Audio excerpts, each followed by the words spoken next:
let me show you a good example of how things have changed. Let's just talk about the obvious stuff first, right? The most obvious stuff first is that there is the whole interaction with FD, right?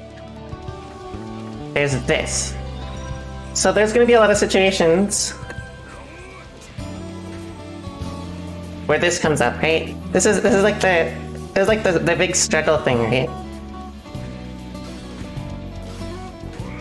So most people may think like, oh, this fucking sucks, right? Like, oh, how am I supposed to do offense if they're just gonna do this? And then you get pushed back too far, whatever, right? So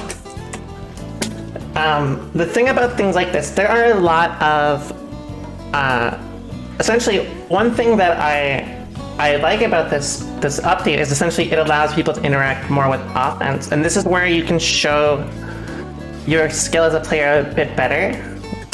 So like, because this is how this interaction works with FD, there's something we can do about it. So most people, when they wake up, they're probably just going to do this, right? This is like the layer 1 at this point. Like they're going to just, I don't know why I jumped to prep, but they're just gonna do this, right? And just wait for you to get out, and then you're in this position, right?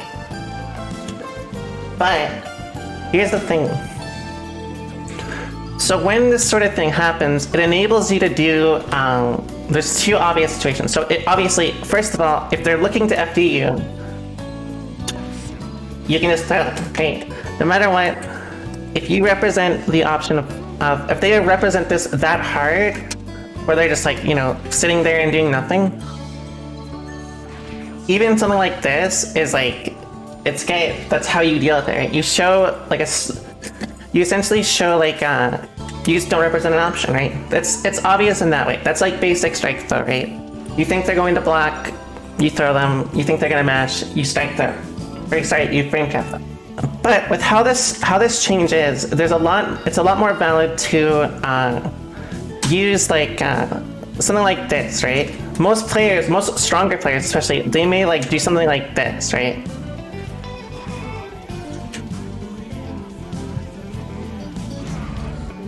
They may like see you do nothing and then mash out, right?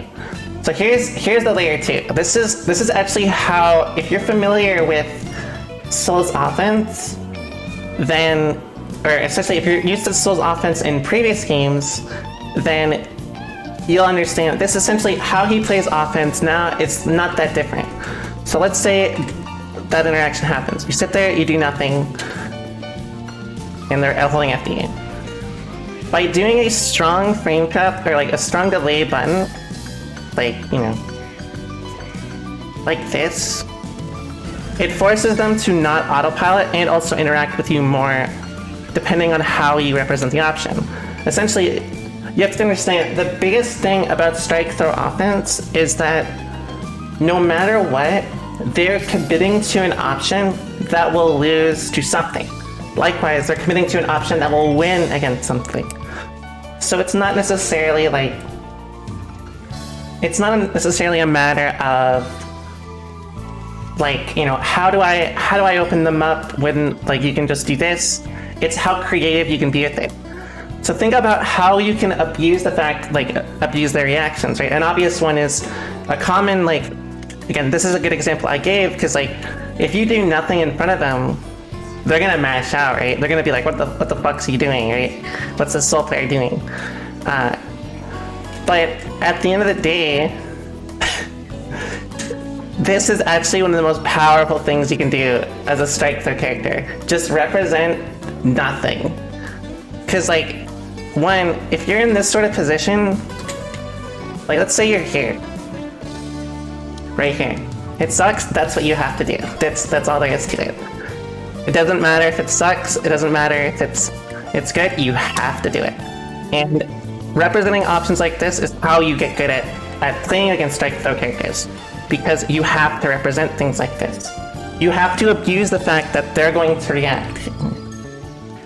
And good offense like that is how you become a strong player, and that's how you also become good with offense. Strike throw is not as simple as just do it, wait, guess right on match, right? You have to abuse the fact they're going to react, you have to abuse the fact that they're going to, use option selects, everything they do has something that you can beat. And this is critical to being a strong soul player, or any, like, a strong player in any game with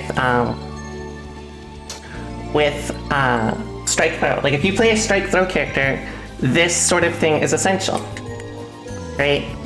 Because, like, I did this a lot against Kid Viper yesterday. You may have noticed if you watched my set against him, right? So even just doing nothing and doing like a delay string like this, or a delay button, this is like one of the most powerful things to represent. Because one, it shows you what kind of player they are. There are players that will be in this situation and they just straight up like do nothing, right? Like they straight up, this interaction happened. Like, you know, if you ever watched Xrd, this literal interaction happened with me and Hotashi, where I think it was CEO Taku 2019. He stood in front of me like this for 10 seconds, and neither of us did anything. We just stared at each other. And that's because I view like situations like that as, why would I take a gamble when I'm not, like, you know, why would I just commit on reaction to like them doing nothing? I need to see something more to commit, right? And that sounds like crazy, but that's how it works, right? Like that's how, when you start getting into stronger layers and stuff, that's critical for improvement and like understanding things like that. So like exactly. So like it works both ways. So let's say I'm going to show you another secret about this. So this is why it's actually good. It is not bad to do this sort of thing. So let's say you're sitting here, right? And they're like, oh fuck. Let's say you're sitting here, you're just holding your ground, you're just seeing what they do. Maybe you do delay string, whatever. One, you may catch them jumping. Two, if they jump out like this when you're spaced, you can easily throw them in. So the difference is, let's say you do it like here, they're out, right? So you can see, even by doing nothing, you cover more options on being able to react to what they're doing, and it's much more powerful and much more easier for you. But of course, you have to understand, if you play like this, there will be people that do this sort of thing. They're going to do this. They're going to run up and they're going to take their turn, and you lose your turn by doing that. Now, if you think that's bad, then you're viewing the offensive situation wrong. And that's already like, when you have to think about risk reward 100% against, you know, strike. When you're playing a strike throw character, you have to always consider risk reward, no matter what. No matter what. Which means, let's say you do this. Maybe you think they're gonna jump out. Maybe you think let's say they're doing an OS that lets them cover instant blocking on wake up. Like I think Kid Viper, for example, does a strong option where he'll I think fuzzy instant block and then he'll fuzzy backdash. I think that's something he represented a few times in our set. Now, in that situation, me doing nothing reveals exactly what he's doing, right? So one, it gives me info. Two, it shows me that I can represent, like, I can be a bit more offensive with, like, you know, round throw. That's info I need, right? But now let's say you guess wrong and they do exactly this, right? Like, they just run up to you and they start their own pressure. This is not bad. In fact, this is good. Well, it's not good, but it's for a risk reward situation, it's not bad. Because at the end of the day, you are only blocking. Let's say you guess wrong with, like, here, let's say you guess wrong with, like, a throw in the situation, right? You probably already know what I'm getting at. Let's say you get hit there. You blocking here is way more ideal than getting hit, obviously, right? Like, that makes sense, right? It feels like a given. But you get what I'm saying, right? Even though you did not win this interaction, you did not fail this interaction necessarily either. You guessed wrong, but at the end of the day, it does not really matter. But like you can see, even though it's minor, this difference is gigantic. Because at the end of the day, if you get knocked down, you can theoretically just guess wrong 3 times and lose. Let's say you block. You could also, get opened up anyways and lose, but there's also another interaction there that you have to play. So theoretically, the risk reward is way, way better by doing this sort of thing than rather just like, oh, I just force shit all the time, I'm going in, And that's why this sort of thing is very, very important to understand. It's extremely, extremely important to understand. So I hope that makes some sense. That's the basic grasp of how I view strike through offense. It's entirely risk reward based. I do not view it in any other way. There are exceptions where I'll make reads based on the player habits, but most of the time I'll play non-committal and I'll play around risk reward and how I choose to do things like that. And then when I get more familiar with how they like to approach offense, then I will gamble more with bigger callouts. So I'll give you a good example. I did this yesterday against Kid Viper, for example. It is a nerf. The nerf is a blessing to make you actually play the game, basically. That's to be honest with you, with how Soulfire/Pressure was, you could interact with him, but not in ways I really enjoy. Doing stuff like this is really what I enjoy. So let's say you start pressure or whatever. Let's say you do this and you just stop. Let's say you're in this position, right? And they're just down backing, they're doing nothing, right? Most people in this position, they're gonna see you do this and they're gonna match, right? Because you're doing nothing, right? They see you doing nothing. Of course they're gonna press the button, right? Makes sense. Makes sense. Romoya love, Romoya love, Romoya love. Thanks so much for the resub. I really, really appreciate it. Taves. I know I pronounced that correctly. Thank you. So when it comes to this situation, for example, either you can guess wrong, of course, or time it wrong and get hit. But the big deal about this in this situation is pretty much just that it forces them to commit. It forces them to make an action. I mean, if they feel comfortable with it. If they're the type of player, they may feel forced to do something because it's oh, nothing's going on, right? But the thing about it is you can abuse the fact that people may be oh, why the fuck aren't they doing anything? And then you press a button, you force slash, and then that's how you essentially, you open them up. Even by doing nothing, you can do it. But there's also more benefits to it. There are players that will literally just down back and do nothing like that. They'll see you do this and they'll just hold this.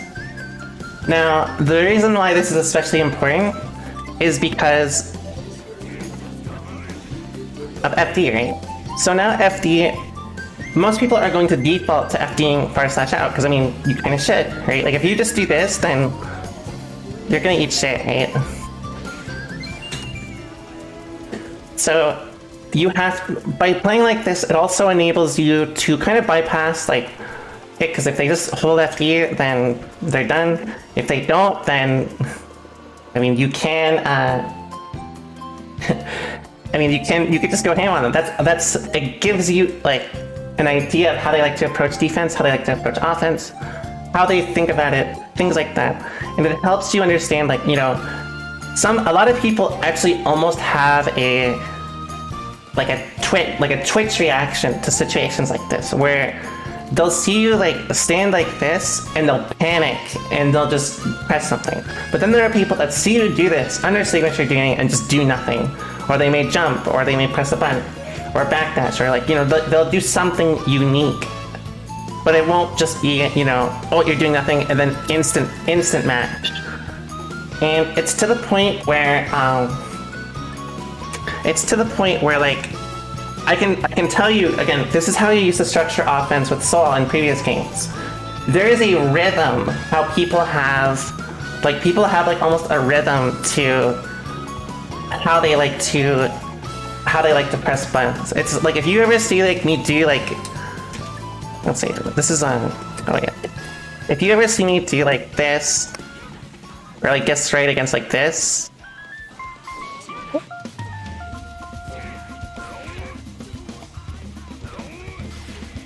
I made my own recordings to get. If you see this sort of thing happen, this exact interaction, This is not me being like Omega big brain. It's that a lot of people just have a twitch reaction like this. It's almost like a bad habit a lot of people have as a jerk reaction to this sort of situation. You know what I mean? So the other benefit is by holding space. So the idea is you can do this and just hold space because of how FP is, right? You will always be able to hit them from this range, but what they have will not always be able to hit you, right? Now, the reason why this is important is because let's say they jump, right? Like let's say they're the type that they're like, you know, fuck this, I'm out. If you're in this position, they are out, right? They just get out. But if you're in this position, you can react and just hit them, right? So holding positions and like representing things like this is very important. For one, it shows how you can deal with things like this better, but it also shows how you can structure offense in a way to read their defensive habits better, but also bypass things like that. Because you can of course always do things like this. Here, let's turn off the mashing on this. Some people may, you know, panic and then they may like just be like, I'll just FP, I won't even press the button. And then that's when you get things like this, right? They may think, oh, maybe I just throw. And then, you know, you do this and you punish them, right? So it's like, these options are not bad. Just because you can guess wrong and lose because of it does not mean it's a bad option. This is what strike throw is. If you guess wrong and you're like, this option sucks, most of the time it's a matter of you representing the same options too much, or you structured your offense in a poor manner, or your grasp of risk reward is kind of weak. Because of course, like, there are people that will always just have a read on you by nature of risk reward, right? Like, I mean, if you play someone well enough, like good enough, they can gauge how good your offense is by how you represent options like this. First, if you just mash fire slash. Now, this is extremely important because if you played Soul before, you did not need to do this, really. Like, you may notice I never did this before. I did run up close slash like this a lot, but I would never really, I wouldn't really just, do anything beyond that. I would hold my ground, but, nothing like this. But with the Fire Slash nerf, that means you have to interact with them in this way, which is good. It's good because it'll make you a better fighting game player, and it's more fun. And obviously more balanced. So that's the basic idea of how you would structure it. You will guess wrong. There's going to be times where they just mash, but the thing is, they just wake up, mash instantly or whatever, anything like that. But the thing is, the biggest thing you have to remember, if they commit to something like that, they're opening themselves up to something else, and it's your job to understand that and deal with it from there. That's why it's important to really do things like this that are non-committal, that give you as much understanding of your opponent's playstyle and how they like to approach defense, how they view risk reward, how they view, how would you view, are they the type to get scared? Are they the type to just panic and just mash out and flail? Things like that are very important to understand. That's key. I hope that helped.